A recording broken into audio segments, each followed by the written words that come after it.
Hello and welcome to a brand new episode of Dinks with Kinks. Before we get into tonight's episode, I want to remind everybody that we are in fact on that social media at Dinks with Kinks on Instagram, Twitter, and Facebook. You can reach out to us. We've had several people reach out just in the past couple days asking us questions or talking about their fetish, and we have loved it. So, guys, seriously, reach out to us. If we cover one of your fetishes, please tell us how we did. All right, and I am your host, John Undera, and with me, as always, the very erotic, the very stimulating, the very beautiful Mr. Shep is not here today. What? I was like, Nope, tonight it is just me and the very lovely, very beautiful Miss Rebecca. oh wait, Shep, the absentee guy gets the long intro. I get, the very lovely, yeah, just Rebecca. Well, because I know he'll hate that. I know he'll hate that he missed his very long. You know how much he loves being doted upon. Yeah, you are correct. You're right. So tonight we are kind of doing like a bonus episode. You know, we missed a week, and we're back. And this week I am out of town, and so is Shep. So we're like, let's record a bonus episode. Yay! And I figured I wanted to kind of talk with you about like some of our favorite episodes that we've done, and not just our favorite to record, but like, you know, fetishes that we have like learned more about since. Like ones we have like, okay, I want to know more, and kind of like what the audience has reached out to us and told us about. So, and our favorite meme jokes too, you know. that has become half our life is just kinky meme jokes. Hey, hold up! I'm coming. I was a little tied up. Oh. God, now I can't think of any of them, but I'm gonna think of them as we go. Oh, okay. So, but yeah, I did want to cover, like, just with this bonus episode, just kind of cover back if people have reached out and told us. Just like today, as of recording, we had a gentleman reach out to us today on Instagram and talking about our smoking fetish episode. And, you know, he just laid out his entire fetish to us, like why he really digs it, what he digs. And this person is a member of the homosexual community, and he prefers watching thin men smoke. And I never thought when we cover the episode that it's not just the smoking, it's who's smoking. Well, it's just like shoes. It's not necessarily just any shoe. It's a type of shoe. It's a color of shoe. Everybody has their own specific preferences. Some don't. Some like any and all, and that's great. Yeah. I found them pan fetishes. They like everything. Oh yeah, the pan of fetishes. The pan of fetishes. And so, you know, when he was telling me that, I was just like, well, yeah, because everybody has like their type of person. And one thing I want to ask, and he hadn't responded back yet, but I was like, is that your type of person that you're into as well? Because one of the things I do is, like, you know, I have my fetish, and I'm very pan about it. I'm just like, anybody who does it, kind of hot, and I enjoy it, but that's not my type of person. Like I would normally go for outside of that fetish. I'm not picky. I mean, I'm not saying that I am necessarily picky, but I'm just saying, okay, here's a question for you. Describe your least favorite qualities in a man. Like that you're, and I don't want you to, just your personal preference. You don't have to, you know, be anything insulting or anything like that, but just like, I'm not into, like, you know, shorter or taller or hairier, you know, hairless. See, that one's I mean, honestly, I'm going to be completely honest. It is very difficult for me to actually come up with one that, because I have dated men that are shorter than me, men that have like a foot and a half taller than me. I have dated larger men. I have dated incredibly skinny men. even my choice in women, like my few experiences with women, they've been vastly different. So it's, for me, it's the physical attraction. It's mostly about how they carry themselves. I am not attracted to somebody who is just not comfortable in their bodies and comfortable with themselves. And slouchers, you don't like slouchers, huh? Well, like they're, or like lurkers, or the ones that you can just tell that there's a difference between an introvert and a shy person, and somebody who is like just not comfortable at all with who they are. There's a difference. Yeah. And so, okay. Yeah. I can get that. I mean, I can absolutely get that. I love boobs. Boobs, I mean, who doesn't like boobs? One of the things, I mean, okay, so this is a horrible example for us because I am the same way. Like, I am absolutely attracted to mind. Like, yeah, like I'm very like typeless. I don't have a certain type. I mean, like I said, I don't want to date someone who doesn't upkeep themselves. Yeah. You know, like someone who doesn't care about how they look when they're supposed to. I mean, I'm don't get me wrong. I love a girl in pajamas, just unkempt hair, chilling, but they still like maintain themselves, like, you know, clean. They wash everything they should be washing. I have one that's unattractive. And we all know, and again, it doesn't necessarily have to do necessarily with looks as so much as how they carry themselves. The people who are like the Chads, you know what I'm talking about? Like the dude bro, like the one that they think that they know everything, and like, yeah, and they have those mannerisms and the way they Hey, I'm gonna let you finish, but listen, I just dropped my new single. It's totes hot. I'm gonna pop my collar and we're gonna go up and hit the local yacht club. Let's do this, brah. Yeah, no, I get that. I am the same way when it comes to, like, you know, personalities. You can't be snooty. I definitely don't deal well with like snooty or judgmental. Just not having it. Don, I see when you're with snooty people, you just try to get more Don Darrow. I think that's just what you do. Absolutely. Absolutely. I make them snood harder than they could possibly snood. Because I want to see if someone can snood too much. Like, I want to see if someone can hit their level of snood. I bet that's a fetish. I bet that's a kink. Nude? It has to be. No. Snooty. Yeah, no, that's absolutely a kink. That very much falls underneath the category of degradation. Because, like, when we talked about degradation, we talked about someone being outwardly offensive to somebody and, like, talking down to them. But a big part of degradation is apathy to their existence. Like that snooty, I'm above you. I'm not necessarily going to insult you, but I'm going to actively ignore you. A lot of people get very turned on by that. And that was one thing, like, I learned more about degradation kink after we were done talking about it. Like, really just, it wasn't so much of, I'm going to be mean to you. Which is a lot of what we talked about, like the verbal degradation, the physical degradation, but absolutely the snood,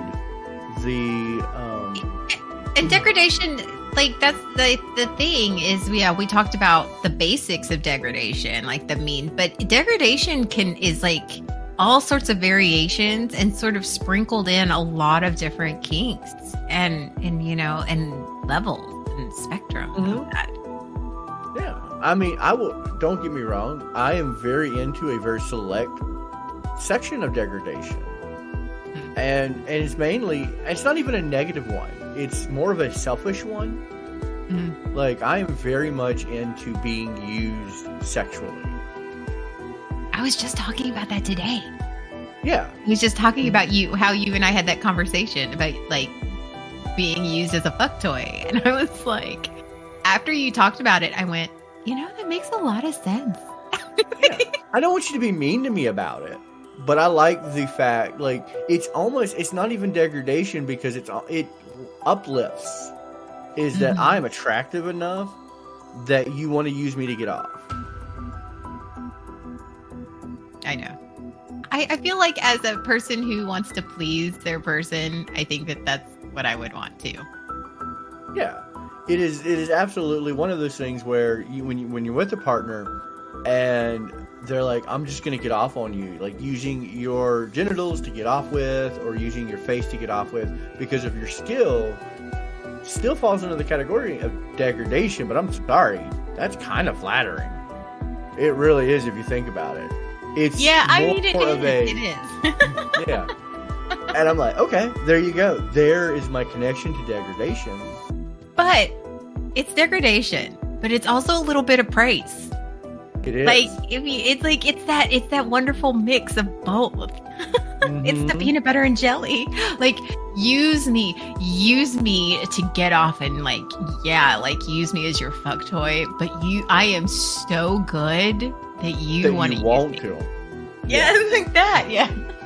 And that's how I live my life, because you know me and my inability to take compliments and take praise. Oh, what, John? But you're so good at it. Shut up. But I do like being helpful. Yeah. And I'm like, that's it. That's that's that kink right there. Is I don't want you to tell me I'm doing a good job, but I want you to let me do my job.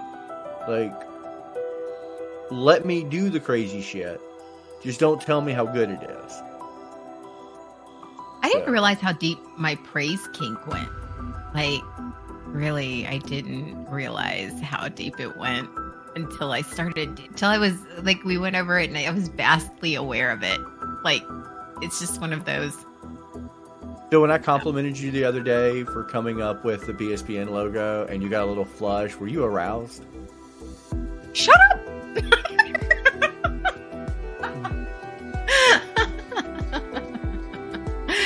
Maybe. Because people who don't know, we work for a parent company. Dinks with Kinks is under the parent company, the BSBN, which you named, and like we came up with Blue Skirt Boy, but you named it the Blue Skirt Boy Network and designed the logo for it. And you did an amazing job, and we had a 2-year anniversary for the actual company earlier in the week. And I praised you on it. And it was like, no, don't give me any credit. But Ruth did name it. And she designed the logo. And she did an amazing job. And everyone turned to praise her. And you could see just her getting flushed. And I'm like, were you blushing? Or were you like really vibing down there? You were like, ooh, yeah, mama likes. Why can't I do both? Why can't I have both? You can. I can do both. Yeah, I guess you can. Another kink that I have a little more appreciation for now that we've covered it was absolutely like pup play.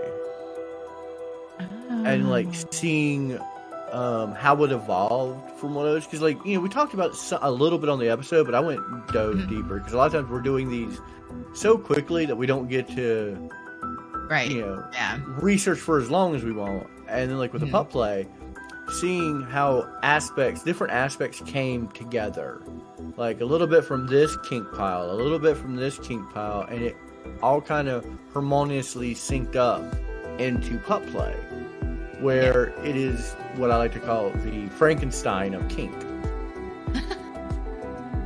Because there's elements of this kink in there, there's elements of this kink in there, and the growing popularity is what kind of formed pup play, and I love that. That fascinates me, the psychology behind that. Yeah, I thought pup play was cute. I think mine that I was fascinated with was vore. And I know that was one of our earlier ones, and it was one that when I first was researching it, when I first heard about it, I was like, "Oh, what is that?" If you explained it, you're just like, "What is this? Like, what is this thing?"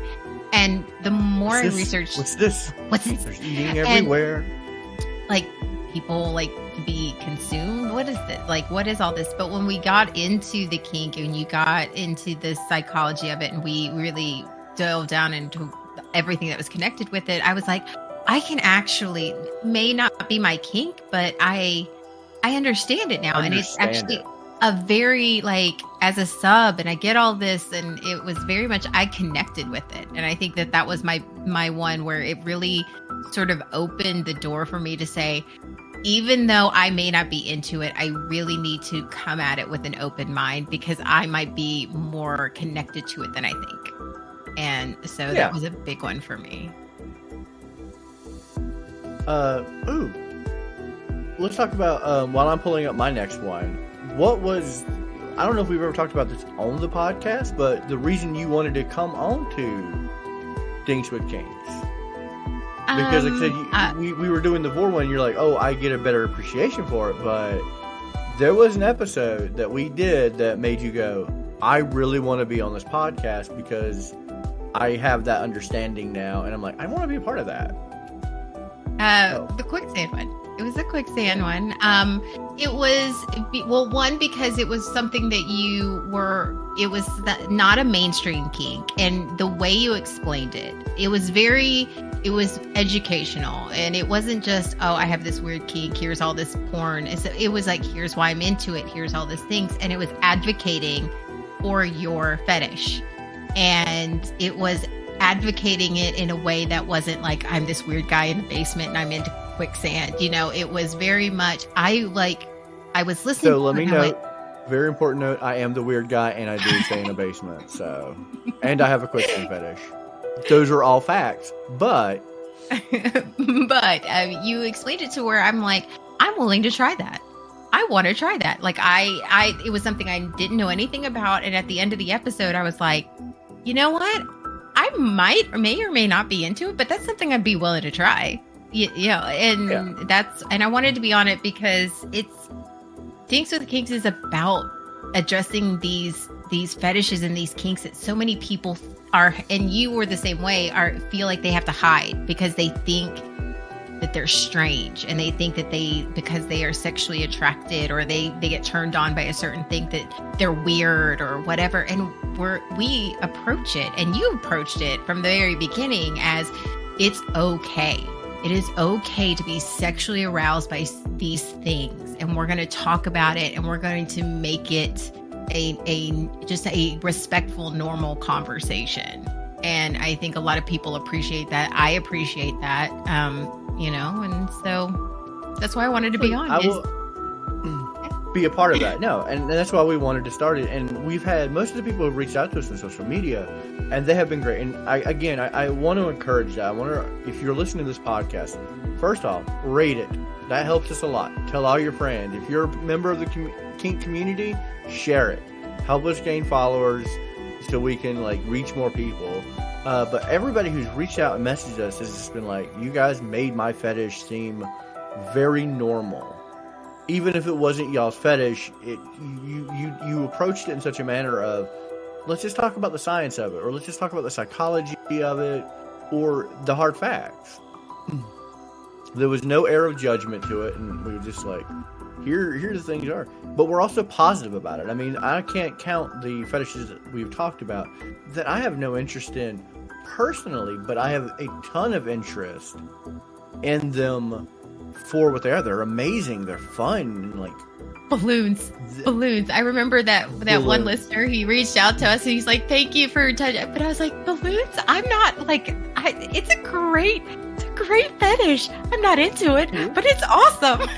I derive zero sexual pleasure from it, but I would go to a balloon party every day. In fact, I follow a ballooner on TikTok because their videos are fun. They pop videos.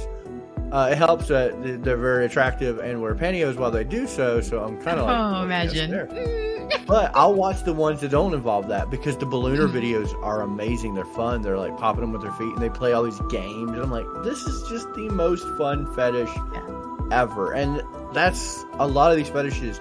I might not derive sexual pleasure from it, but I would still want to participate just for fun. It's I would like to do this with somebody. Yeah. One of the ones that like I thought I wouldn't like, and I added to my list to try was like, and I remember probably the first one was pegging. Yes. And I actually, the more I have researched and learned about pegging, because I remember that episode, I was like, no, I mean, I would do it, but I actually, that is actually one that I had put on my list of actually wanting to try. Yeah. And it was while I was researching, and I'm like, this is kind of fun. This is like a good like role reversal of like, and I'm a switch, so I'm already like borderline. I could be dom, I could be sub, but though brown, I could be blue. I could be violet sky. I could be hurtful. I could be purple. I could be. I could be anything you like. I sing that when I poop all the time. And like I was looking into it. And I was like, I kind of want to try this for sexual reasons. It didn't have any of my interest beforehand, but just the idea of kind of getting into the actual kink of it and the naughty bits of it. I'm like, that's fun, especially if you're with someone who's not necessarily a dom but a switch as well. So it's kind of like we're just playing role reverse tonight. Like it's not so much a whole affair of it's something we're trying, and that kind of gets me off a little bit. And I love anything naughty and taboo. And if I'm gonna put it in my partner's butt, they should be allowed to put it in my butt. Yep. Turnabout's fair play. Flip them over. Yeah. Do a little flippy flip. And so yeah, it's just like coming across like kinks that I want to try now as we're like covering through. Of course, there's still stuff that I'm like, nope, no interest in trying. Are on my no thank you list. But they're like furries. I dig furries. They're a lot of fun. They're a lot of fun to talk to. That whole community fills me with joy. I'm so happy about them. Like I just want to make friends with every furry I know and hug them because they're giant stuffed animals. Or they're actual animals. But to me, they're giant stuffed animals and I love them. I want to keep them. I will hump them. Yes, and they'll hump you. So, they will hump me. I kind of get off on that. Like I said, I am not a furry by any stretch of the means. But it's one of those things where I want to try this kink, not because I think I'm going to really be into it, but because I want to have that experience. I want to just really get into and just know the ins and outs of. And I think that's what this podcast has done a lot to me. It's like, I don't think this is going to turn me on, but it's something I want to have that life experience with. Does that make sense? Yes. Yes. I mean, I'm the same way. I mean, the more fetishes we cover, the more I'm like, that sounds like fun. I mean, it's expanded my horizons and not just the kinks that I'm into.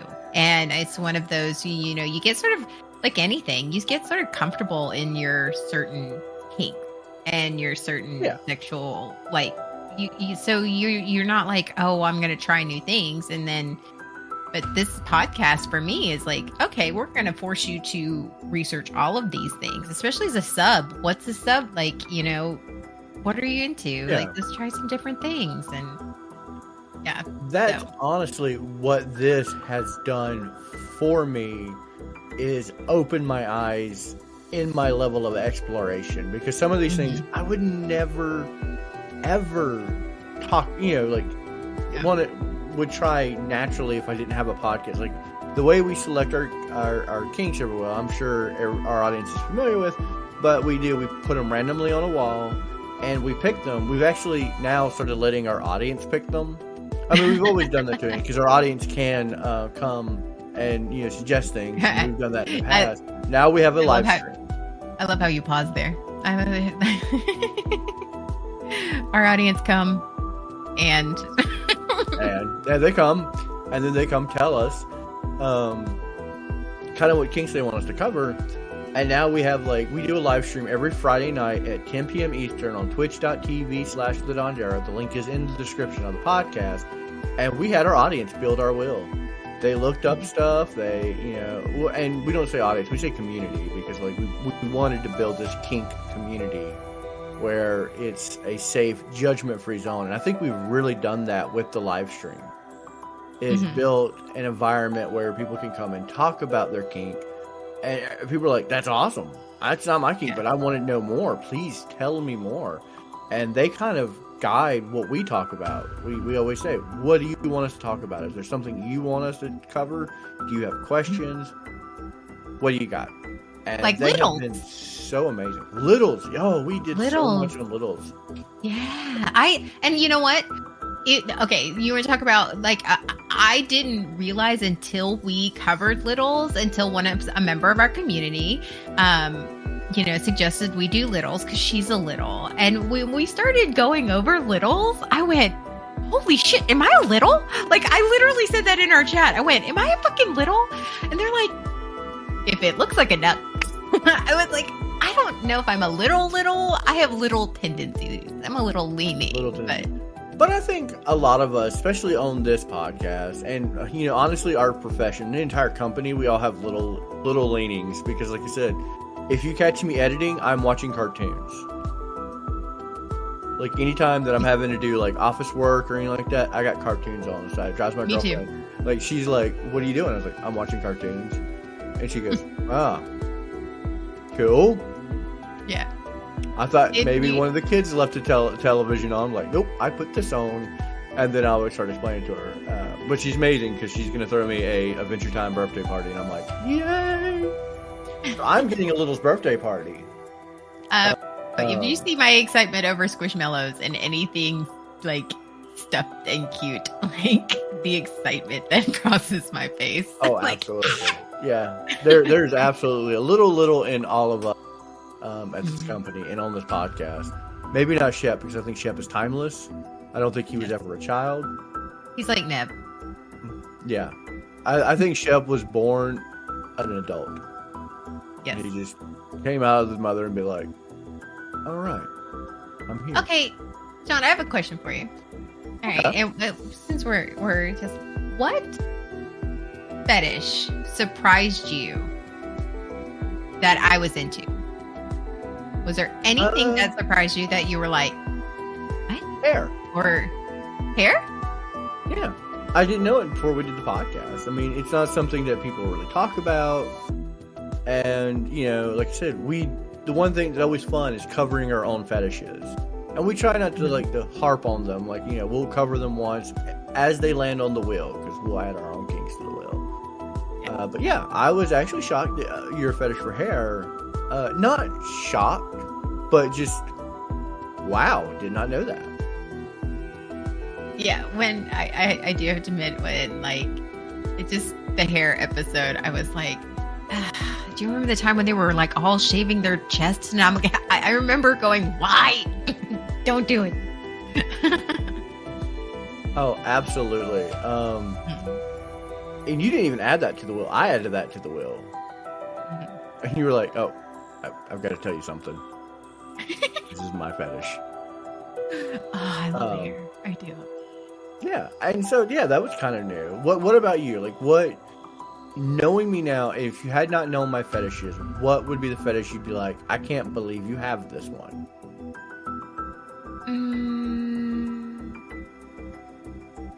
Or kink. But it doesn't necessarily have to be the fetish or kink, because there are just very distinct things.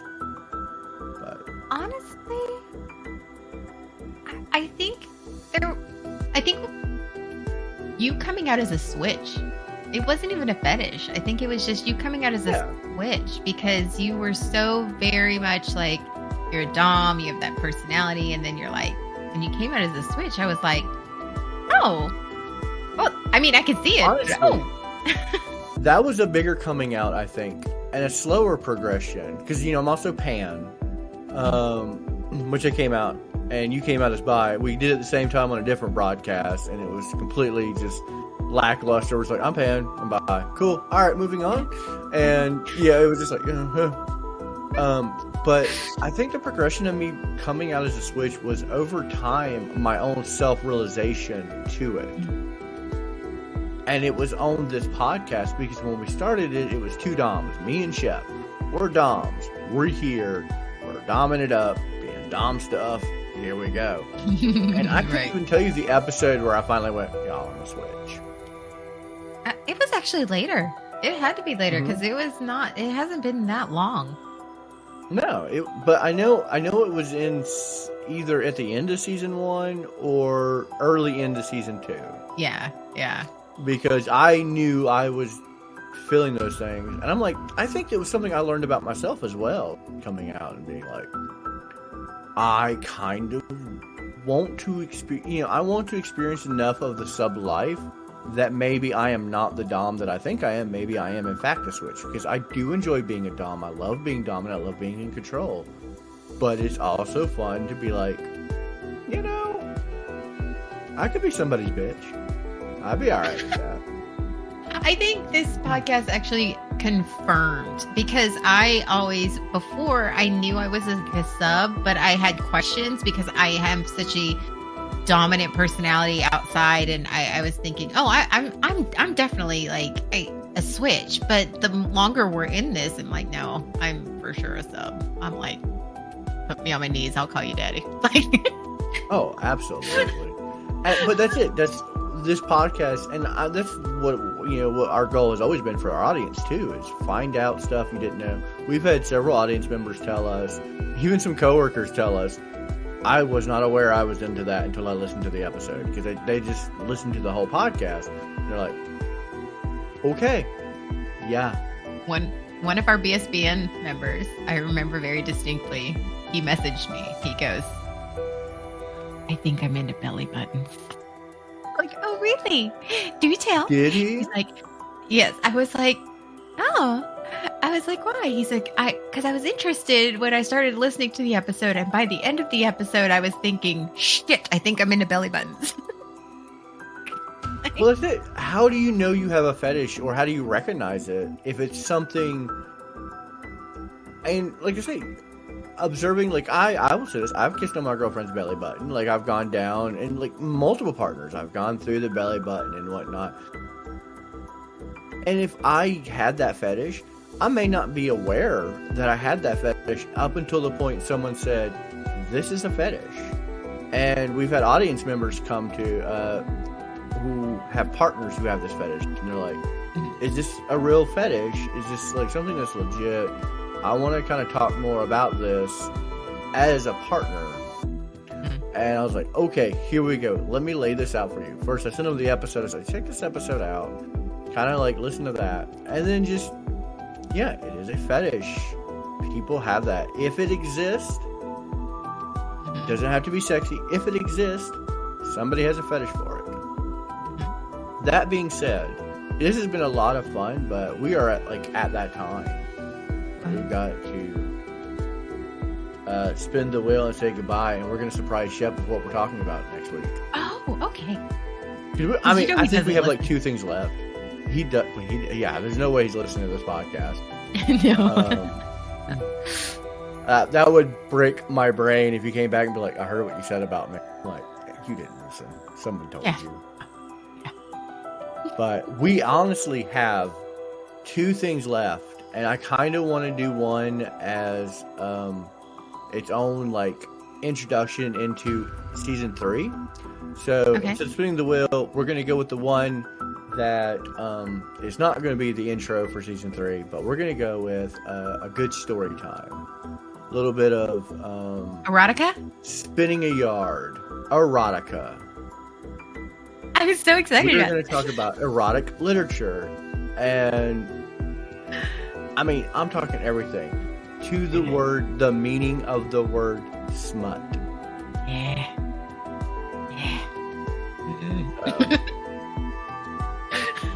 I love me a good smut novel. Smut. Just, give me all that smut. Yeah. So, all right. Well, I want to thank Rebecca. Thank you for like coming and just being like silly with me on this episode. It's kind of like bonus episode as we're like in between seasons and people are taking vacation because we don't really take a break. That's the one thing we don't do on this podcast is we kind of every week. I know we missed last week. I left an open space just so we were covered for all of our vacations and all of our out of town trips. Instead of missing 3 weeks, we're only missing 1. So, but we're back and we will start the last episode of season 2 next week, the season finale, and we're going to read a story about it. Yay. And then we'll come back strong in season 3. I'm your host, Sean Andera, and with me as always is beautiful, very stunning, and very erotically charming Miss Rebecca. Good evening, everyone. And all our love to Shep, and we hope he's enjoying his vacation, Shep. even though he'll never listen to this. We do miss him, and he will be back next week. So, yes. Good night, everybody.